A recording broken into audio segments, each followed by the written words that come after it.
2026 football বিশ্বকাপের আসর বসেছে উত্তর আমেরিকায়, আর এই আবহেই আবারও সামনে এসেছে একটি পুরনো বিতর্ক।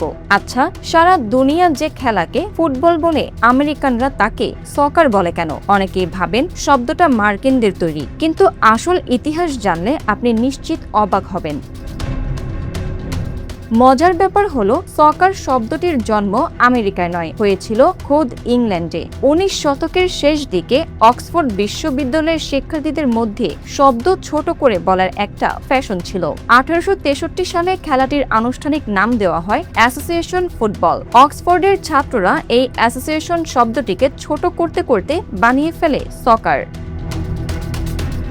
এমনকি এক সময় ব্রিটিশরাও হরহামেশা এই শব্দ ব্যবহার করত। 1966 সালে ইংল্যান্ড যখন বিশ্বকাপ জেতে, তখনও তাদের পত্রিকার শিরোনামে ছিল সকার শব্দটা। তাহলে যুক্তরাষ্ট্রে এটি থেকে গেল কেন? মূলত বিভ্রান্তি এড়াতে। আমেরিকায় ডিম্বাকৃতির বল হাতে নিয়ে খেলার আমেরিকান ফুটবল প্রচণ্ড জনপ্রিয়, তাই দুটি খেলাকে আলাদা করতেই তারা আসল ফুটবলকে সকার বলা শুরু করে, যা পরে পাকাপোক্ত হয়ে যায়।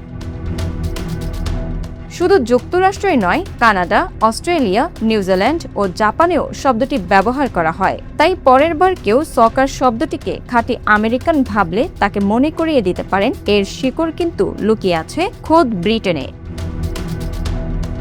Bangla affairs news desk.